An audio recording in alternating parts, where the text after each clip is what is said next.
There is no such thing as a problem-free life. However, you can do a great deal about controlling what type of problems you have in your life and how you choose to perceive problems, because a lot of the problems that people get into in life aren't based off what's actually happened to them, it's how they perceive them.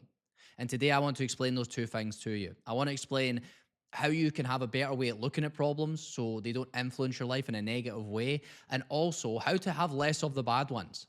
We're going to go over some of the actions that lead to the biggest problems in people's lives. And that is one of the bits I really cannot wait to get into, because a lot of the big problems that people face are very common amongst people, and it's based off one or two decisions. Now, we're going to go over those decisions because if you make better decisions, you get better outcomes in life.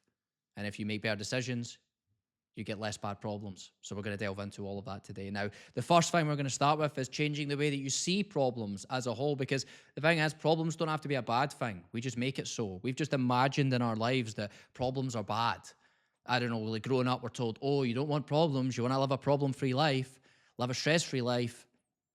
In fact, when I first got into self-improvement and I read a book called Think and Grow Rich, I had an affirmation because it told me to. And one of the things I wished for, I was wishing for it, my affirmation, was a stress-free life. That's what I wanted. Because at the time I thought like, oh, well, if I have this, I do this, I do this, I'll have no stresses in life. The reality is that that's not going to happen. We're always going to have some form of stresses. We're always going to have some form of problems. It's the people that try to escape a problemed life, they try to escape any form of problems or any form of hardship. Those are the most miserable people, because they never come to the conclusion in their head that, okay, problems might be inevitable, but I don't always have to see them as a bad thing. And I can choose how I want to face them. So first thing we're going to cover is the fact that problems themselves are required to make you better. When was the last time you done anything good in your life without a problem? Probably not. If somebody builds a house, right? Somebody builds a house, you think there's no problems when they build that house. If you've ever built one, you know exactly what I'm talking about. There's a ton of problems. If you've ever done a renovation, you know there's always problems. If you've ever grown a business, fucking hell, welcome. The business is one of the best self-improvement tools. Why? Because it exposes you to constant problems. It's like, oh, great, yes, I've signed a client. Okay, amazing. Now you have to deliver for that client. That's technically a problem. You have to figure out what you have to do in order to get the result that you promised. Okay, you build more clients, you've got 4, 5, 6, 7, 8 clients. A client leaves, 2 clients leave, 3 clients leave. There's a problem. Even if you have too many clients, it's a problem. You've not got enough clients, it's a problem. There's constantly problems. Now, I think you'll agree with what I'm saying here is that, of course, there are better problems to have. Now, that's one of the main things that we'll cover today, in the sense that based off your decisions, you can have better problems than most people. But again, at the end of the day, problems are problems. It comes down to the way you choose to see them. Even something really negative happening in your life that is a big problem, you can choose to see as a good thing. If you're like me, you want to be a better human being, you want to constantly improve yourself, and you're in the pursuit of constant improvement and building a life that you can be proud of, you'll be aware of the fact that you're going to face problems, you're going to face hardship. And if you've ever been in business before, you'll know there's a lot of problems. But solving those problems is exactly what leads for us to evolve and grow and improve. It's like, without problems, there are no solutions. Without solutions, there is no growth. So that's one of the things I want to cover. Problems require solutions, and solutions are the things that create growth. That's the attitude that you have to look at things with. Because anytime that something bad happens in your life, you have to think, how can I solve this?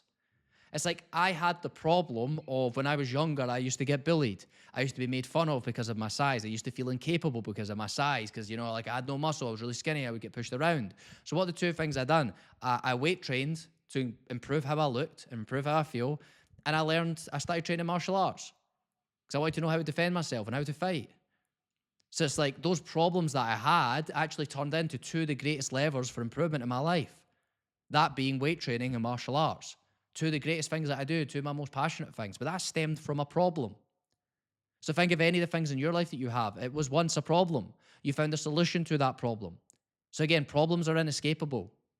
We can, of course, decide which ones we have, though. But a problem-free life isn't worth living. It's like if you've got nothing to solve and nothing to improve and nothing to become better with, it is a boring fucking life. Like, problem solving is literally linked to happiness. The people that solve more problems on a continual basis. Whereas the issue is that people have a problem and they don't solve it. That's where issues arise. They have a problem and they don't solve it. Oh, like I'm in a financially bad position. I hate the way I look. I don't like my friend group. I don't like who I'm becoming. Okay, if you stick with that, it will be a big fucking problem. and it will cause a lot of pain in your life. However, you can use all of that pain to inspire growth in your life and change it. That's up to you, not anybody else. You can play the victim and say, oh, poor me. Everybody has problems. Everybody's been through things like this, and some people more than others, of course. But you get to choose what you do with that problem and how you view it, as a lever for growth and improvement in your life, or as an excuse to keep you exactly where you are and where you always will be. That's up to you. It's how you can look at problems. There's this quote I really like, and it says, there are no solutions, only trade-offs. Which is class, because I was just speaking about solutions there and how we actually we grow and we become better, which is true. But when you think of it, there genuinely are no full-on solutions, because one solution creates another problem. Like my solution to feeling incapable physically and feeling weak was going to the gym. Well, that creates another problem of fucking hell, I need to have a lot more time to spend in the gym. I need to spend a lot more money in food. I need to watch what I eat. Now, some people would say that as a problem. It's obviously a very good problem to have, but the idea is true. Solutions create problems. So it is inescapable. You're not going to live a problem-free life. Now, there's two quotes I want to share with you, and what they prove is that some things just don't need to be problems, but we make them so. So the first one is from Marcus Aurelius. He says, if you're distressed by anything external, the pain is not due to the thing itself, but to your estimate of it, to your judgment of it, to how you've perceived it. If you see something as a problem, it will become a problem. If you see something as, okay, this has come up in my life, yes, it may feel like a problem or an issue, but I can use it to become better, then great. You're going to much better deal with that compared to somebody who sees it as the biggest fucking problem in the world. So how you choose to see a problem will dictate how you respond to it. And how you respond to that will dictate the the outcomes you get from life. The other one is from Shakespeare in Hamlet. There is nothing either good or bad, but thinking makes it so. I love that. I love it. There is nothing either good or bad, but thinking makes it so. Again, labels are just what we as humans have put onto things. Some people think things are bad. Some people think things are good. Like if I compare it just now, I'm in Bali just now. I'm in Asia. I've been here for a couple of months. I live here for at least half of the year. And there's a lot of cultural differences in Asia when compared to Europe. Now, I can't come here and say, oh, well, that's bad, or that's my opinion on it, because I've chosen to call it that. And we in our culture have chosen to call it that. They believe the exact opposite. Because the reality is that there is no such thing as good or bad. We choose, we make it so. Because of our culture, because of our upbringing, we call it that. So it's like working long hours, right? In the UK is like people feel like, oh, you're overworked, you're being taken advantage of. Whereas if you work long hours here, 14, 16-hour days, you're seen as honorable. Think of China and all these industries. Now, do we believe it's right? No, we believe that they're overworked and this and that. That's cool. That's our opinion. They have their own thought on it. There's so many things like that. It's like one of the best examples is probably what people do when they get old here. So when people are old in this area of the world, like Thailand, Indonesia, other parts of Asia, Japan, China, these places, when your parents get old, you care for them. Now, in the UK, we somewhat do that, okay? Of course, you start to care, but you don't give up your job and go and care for your parents. They will do that in Asia. They see that as the honourable and right thing. If you had to put your parents in a care home, you're being dishonourable. They see that as terrible. It's a total different shift. Like to us, putting them in a nursing home, continuing our life because we've got our own families, that's good, that's normal. To them, it's totally dishonourable. So who's to say they're right or we're right? It's just his opinion that makes it so. So what I want you to understand here is that you've grown up with this culture and in this society that's labelled something as good or bad. You can ultimately choose whether to make it so. You can choose whether to label something as good or as bad, or whether something can hold you back or not. It's your choice. That's why some people see things differently, because it is. It's just a choice at the end of the day. Now, we've just covered perspective there and how you can choose to see the problem as not a problem. You can see it as a good thing, as an opportunity to grow and improve. I want to move on to the core idea here in terms of making decisions, because the decisions that you make in life will determine the problems you have in life. If you make, as I said, they're unavoidable problems, but if you make good decisions, you will have better problems. So what are some of the decisions that you can make? Because as I've said multiple times today, your decisions will dictate your outcomes in life, will dictate how you live your life, how you end up financially, mentally, emotionally, physically. All of these things are a result of your decisions, nobody else's. And I have worked with hundreds, literally hundreds of people on a one-to-one basis and in a group basis as an online coach. But before that, I was a personal trainer for almost 6 years. I've worked with a lot of people, so I heard a lot of problems because as a personal trainer, people you build really good friendships with people, and they be very open and honest with you and vulnerable with you. I've heard a lot of problems from a lot of people, from 20-year-old guys, from 30-year-old women, from 40-year-old men who are thinking about divorce and are falling out of love in their relationship and don't like their family, and women in their 50s and 60s who feel no passion. And like, I've fucking heard it all. I've worked with all of them. I've worked with women in their 60s. I've worked with guys in their teens. Now, I've literally worked with everybody and anybody. And because of that, I've seen consistent themes in life and consistent decisions people have made that have caused certain problems in their life, whether that be financial or family or mental or emotional or physical. So I want to share with you some of the big decisions I've seen people make, which have caused the worst problems in life, because it would be stupid to deny the fact that some problems are going to be worse for you than others. So that means that you have to control the decisions that you make. So one of them is alcohol. A decision that you can make to have less problems in life is just drinking alcohol less. I don't know anybody who drinks alcohol more and it's a better thing. It makes their life better, it makes them better. It just doesn't. Drinking alcohol less only has upsides in that sense. Because what happens when you drink alcohol? A lot of the problems in your life, a lot of people you've fallen out with, a lot of the way when you felt really down in the dumps, a lot of the routines that you've skipped and the habits that you've skipped are because of alcohol. So it's like, okay, well, then surely drinking less of it would make your life better. And for the vast majority of people that drink alcohol, drinking less will make their life better and will cause them less problems. They'll feel better for half of the week. They'll have better relationships. They'll feel better physically. They'll control their calories more, so they'll control their weight better. They'll be in a better mental headspace. So they'll make better decisions that compounds. So one of the decisions that we can make to have less problems in life is just drink less. And if you are going to drink, go home before the 8 hours of midnight. I remember Chris Williamson, because he used to work in nightclubs, he spoke about the fact that nothing good happens after midnight. In a nightclub, like, that's when all the fights happen. That's when, like, people fucking get too drunk and they fall out with people. Like, see, if you go home early, yeah, you can have a great night and you can go home. It's literally that. So this all comes back to our decisions. And you can start to make these decisions with the idea of having less of these big problems. And if you drink less in life, I guarantee you're going to have less big problems or less bad problems, in that sense of how we'd label them. Another one is going to bed earlier. When Chris Williams said nothing good happens after midnight and a night out, the same happens at home, in the sense of I believe that nothing good happens after 9 p.m. Maybe being a bit harsh there when I say nothing, but few good things happen after 9 p.m. Because what do you do after 9? Let's say you work an average shift or business or whatever, and you genuinely are winding down around 9 p.m. What do? You sit on your phone, you sit on Netflix, you talk fucking shite. That's all you do. Whereas most people complain about having a lack of sleep. If you just went to your bed earlier and not done the thing that's keeping you up, your life would be dramatically better, because you'd be sleeping better, you'd be more energized, you'd be up early in the morning, you could own your mornings, which, as we know, elevates our life according to the 5 a.m. club. You could do all these things. So just going to bed earlier is a decision that you can make to have less problems in life. See, when you're late for work or you wake up and you're just tired in the mornings, whatever, it comes back to your sleep. It comes back to what time you go to bed the night before. These are small decisions that you can make in your life to have less problems. So think of it that way.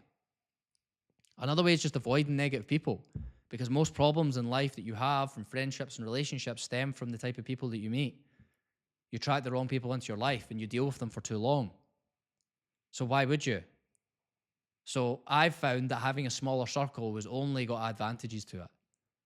Like having less people in your life, but people that you really fucking care about, you're really aligned with in a value sense, and you're both looking for similar things in life, you're on the same path. That's incredible. The weight of one true friend, a friend that you can be vulnerable with, a friend that you can be open and honest with, just one of those amounts to 10, 20, 30 fake friends. So we're brought up in life to think that somebody with more friends automatically makes them a better person because of popularity or whatever it happens to be. I found with growing old, it's the opposite. The older you get, the less friends that people have, but the better the real true friends that they have. They're in smaller groups. They tend to be the people with the best mental and emotional health, those with small, concentrated friend groups. Whereas the people that I know for huge, large friends groups have gossip. They're more open to influence based off all these different people, because they're not truly friends with all of them. They're just friends because they're friends and they're friends and they're friends. And, they have all these thoughts and feelings about them, and it's just bullshit. So generally, avoiding negative people and shortening your circle of friends as a beneficial thing. So that's one of the decisions we can make, to spend time with less people, but those that really matter, those that really improve your life, improve how you feel in all the key areas of your life. One of the things is I've gave you a few options there, right? Of things that I used in my life. I used all of those to have less problems because I realized that that's where a lot of my problems were stemming from. Who I was hanging around with, I was staying up too late, and it was making me feel like shit the next day, and I wasn't maximizing the key golden hours in the morning, and I was drinking too much, and I was having all these problems because of it. And most of the problems I was having in life was stemming from these things. So if those are applicable or not to you, ask yourself, when do I make the worst decisions? When I look back in my life and the biggest problems I've ever had, probably financial. Why is that? Is it because you drank too much? Is it because you done things that you couldn't afford? Is it because you tried to impress people that you didn't even like? You're going to have to be open and honest here, because once you realize what those things are, you can do them less, and I guarantee you're going to have less problems. So think of the things. Is it when you drink alcohol, when you stay up late, when you spend time around certain people, when you spend money that you don't have, when you do things that you don't really want to do? If those are what cause the problems in your life, then great. You know what you have to reduce. Now, there are three decisions that are they're known as the three most important decisions you'll ever make in your life. And I have very good experience so far of making these decisions and realizing that they absolutely are. They're the things that will impact your life more than anything else. So if you make these decisions right, I guarantee you, you're going to have less problems than the vast majority of people. So I really need you to listen up right now. The first one is who you choose to marry, who you choose to be with, your life partner. Who you decide to spend your life with is going to impact you more than anything else, more than anything in this world. The person that you decide to be with, your life partner, is your partner in everything. Financially, you guys will probably, if you follow a pretty traditional life, you will settle down and hopefully have a family and be able to start a family. You'll be able to travel together. You'll share financial decisions, emotional decisions. You'll be open and honest with them. They will know you better than any other human on this earth. Like, this is a huge, huge decision for you to make. If you make the wrong decision there, you're making your life so much harder. Because see, when I told you I work with a lot of different people in their 30s, 40s, 50s, 60s, and 70s, a lot of the problems they had in life stem from their partner. And it didn't necessarily mean that they were the ones that were okay and it was their partner that was causing the problem, but it was their relationship that was causing conflict. They didn't have a good relationship because they didn't choose the right life partner. So a lot of the big decisions, like people divorce. Divorce is more than just what it does. What does it do? What does it do to your family? It can be very harmful to your family. It can be very harmful to you financially, mentally and emotional. It can take up your headspace for months. It can rip apart people's lives. So, okay, well, if you choose a better life partner, then either that's less likely to happen, or if it does happen, it's a much more amicable experience. And it doesn't need to be the thing that ruins a lot of people's lives, or at least puts them down a bad path in life. Choosing your life partner really is key. Because most disputes in life, in terms of relationships, happen because of some key things: how to raise children, intimacy, and money. So with your partner, those three things, if you agree in them and you're in alignment with them, it's not just going to say you're not going to have problems. Of course you are. But the problems you have will be much smaller than the big problems that most people have, which can totally dramatically change the direction of your life. So like having a real good relationship in terms of intimacy with your partner is huge. Understanding how you guys, if you don't already have kids, it's like me and my partner, we don't have kids, but we plan to, we hope to. We talk about this all the time. How do we want to raise children? We have different opinions on certain different things. But because we both have a level of emotional intelligence where we can sit down and speak to each other openly about this, we actually understand each other way more. And we're already setting the great foundations and groundwork for starting a family one day. Because we talk about these things. So how do you want to raise kids? You have to protect your intimacy as well. And in the sense of financially, what do you both think financially? What do you plan to do financially? You both have to be open and honest about that. Because if there's conflict in any of those areas, you're going to have some of the biggest problems that a human can have in life.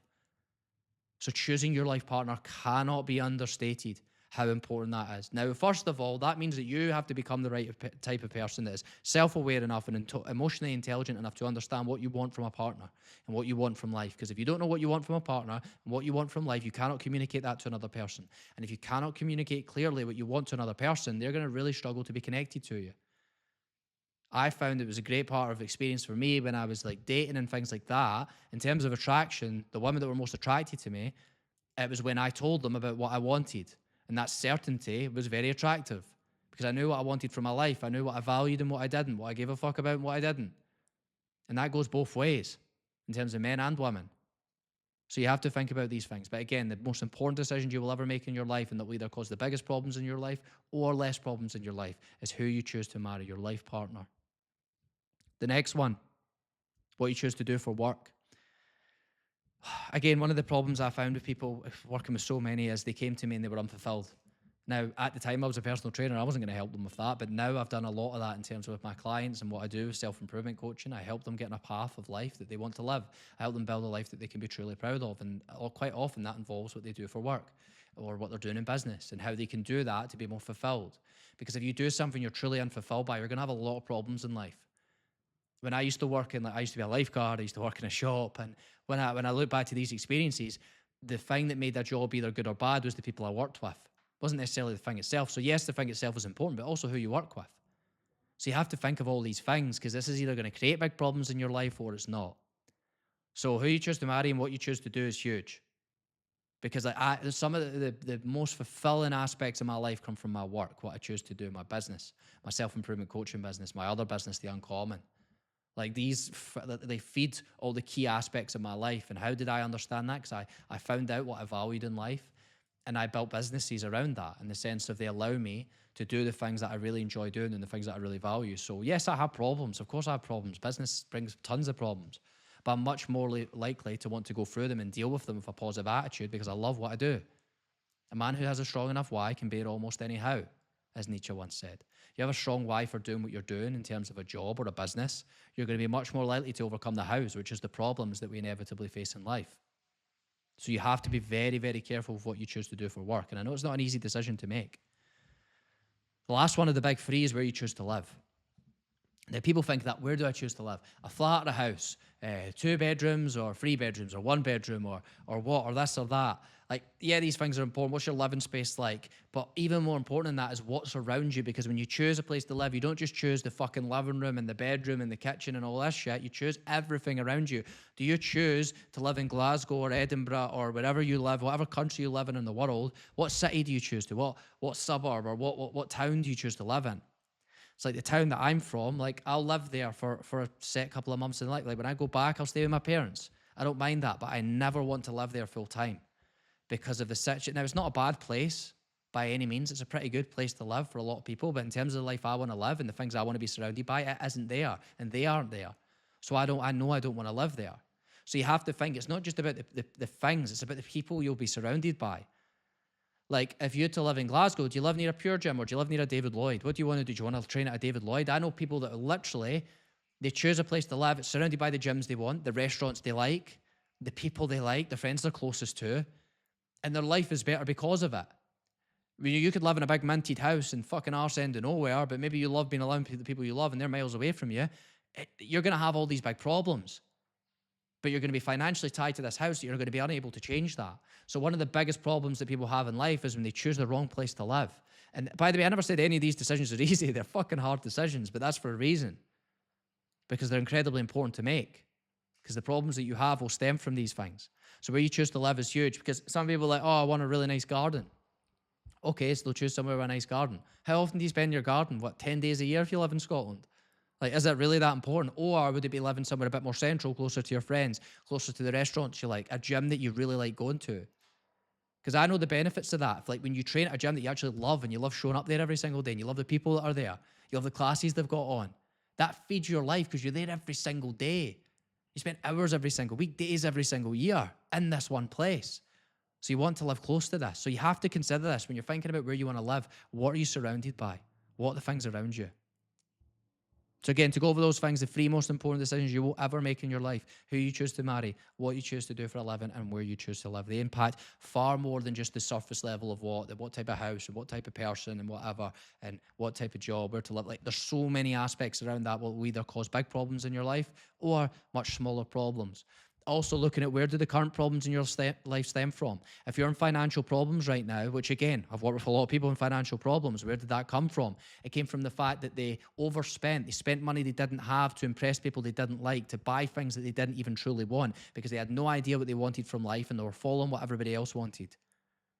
Where do the problems in your life stem from? You have to be honest with this and realize that if you make better decisions, they may be more harmful now. Like, for example, when I was younger, I was 20 years old, 19 years old. I wanted a nice car. I was about that age when I was getting my first car. And what a lot of people do in the UK, they'll get these PCP deals. Now, I had two options. I had a Kia Rio. Love the car, by the way. It was a GT line and it was like £200 a month. Now, I was making decent-ish money at the time, so I could have bought a car that was £400 or £500 a month. I could have afforded it, but it would have been a lot of money for me to spend on that thing. But I made the decision at 19 or 20 years old to, rather than do that, I would get a lesser quality car, and see with that £200 or £300, I would invest it every single month. I've invested that money ever since, and see now I've got a lot more money in an investment account than I would have had just blowing on what? A nicer car. Why? To impress people that I didn't even like, because that's what I realized what it would have been for. I don't even like cars that much, but I would have wanted people to see me in an Audi or fuck knows, a BMW or something, because I care about what other people. That's what I would have wanted at the time, and I'm being open and honest with you. I have an ego like anybody else. You want to be seen to be doing better than you actually are. Now you can choose to do that and overspend, but years down the line, because you didn't delay that gratification, you're going to face bigger problems. I don't have that problem anymore of the financial difficulties of, oh, I wish I invested in my early 20s. I wish I'd built the habit of investing on a monthly basis. I've done it since that age. I'll do it for the rest of my life. I built that key habit by making a key decision when I was that age. So again, it comes back to that. The size and the quantity of problems that you have in life will come down to the decisions you make in life. You can make better quality decisions, and you can make better quality decisions if you get clear on what it is that you want from life. And once you understand that if you delay gratification and you do what's important to you right now and not whatever everybody else wants you to do, you're going to live a much better life and have much less problems. Now, the last thing I want to leave you with for today is a quote from the GOAT. And I don't like overusing that word, the greatest of all time, but this man genuinely is the greatest of all time at what he does, Tony Robbins, in terms of life coaching and all of the things that he encompasses. He said that the words you attach to your experience become your experience. A problem can be enlarged by what you think about it. If you choose that it's the worst thing that's ever happened to you and that your life is over because of it, your life will be over because of it, and you'll feel like it's the worst thing that's ever happened to you. You can choose how you see problems. You can see problems as a mechanism for growth and improvement that make you better, or you can choose to see them as something that stunts your growth and keeps you exactly where you are right now. There are two types of people in life. Those that see problems as inescapable things that they're stuck in and they never take action to get out of it. And those that choose to see problems as opportunities to grow and improve. And they do exactly that. So the decision is up to you. You can have much less problems in your life based on how you choose to look at them and the decisions that you make.